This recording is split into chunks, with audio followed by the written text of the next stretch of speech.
Now, what exactly did this did or do? Well, it's laid out some pretty harsh items or terms for Germany. First and foremost, Germany had to accept full responsibility for starting the war.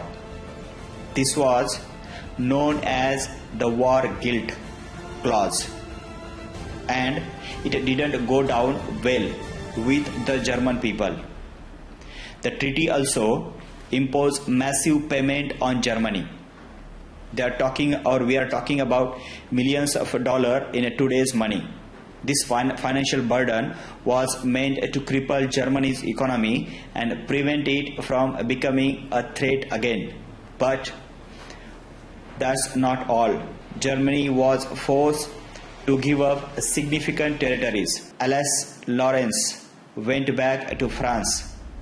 Part of Eastern Germany were given to the newly formed Poland or reformed Poland, and Germany lost all its overseas colonies. The German military was also severely restricted. The army was limited just 100,000 men, no tanks, no air forces, and only a tiny navy were allowed. The goal was to make sure Germany couldn't start another war. Now, you might be thinking, wow, that seems pretty harsh, and you would be right. Many people at the time, including some allied leaders, worried that these terms were too severe. So, what were the consequences of this treaty? Well, in Germany, it led to deep sense of the treatment and the humiliation, or the resentment and the humiliation. Many Germans felt they had been unfairly punished, especially since they were not allowed to participate in the negotiation process. This resentment created a fertile ground for extremist political movement. One of these was the Nazi Party, led by Adolf Hitler. Hitler used this anger over the treaty to gain support and eventually come to power. The economic consequences were also severe.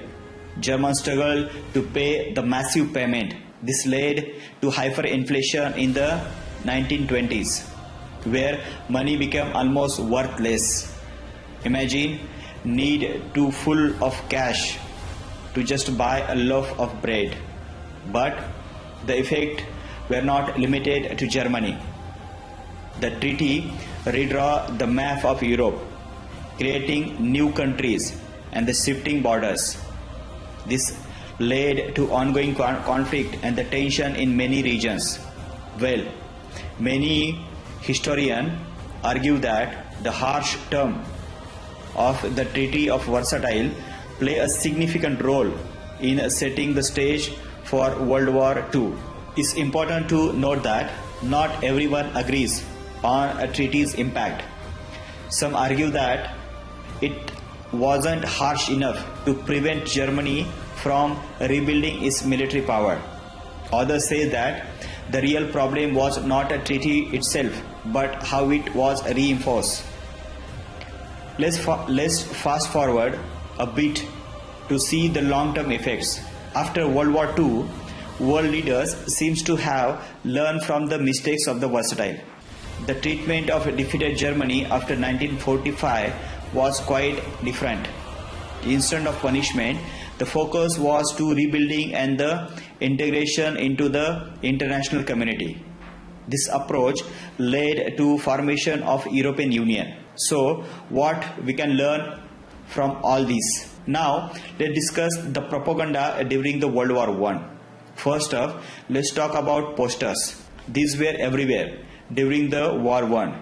Imagine walking down your street and seeing huge colorful image urging you to join the army. The caption, "Your country needs you." Poster always encouraged people to buy war bonds. Now, let's move on to the newspaper. These were social media of their time. Governments quickly realized they needed to control the narrative. In Britain, newspaper editor met daily with the government to decide what news to print, painting the enemy in a bad light. Let's talk about how each side portrayed their opponent. The Allies often depicted German as a barbaric. Meanwhile, German propaganda portrayed the Allies as a greedy. They even use Americans' diverse population against it. But it wasn't all about making the enemy look bad. Propaganda also focused on boosting morale at home. Songs and the poems celebrates the bravery of soldiers.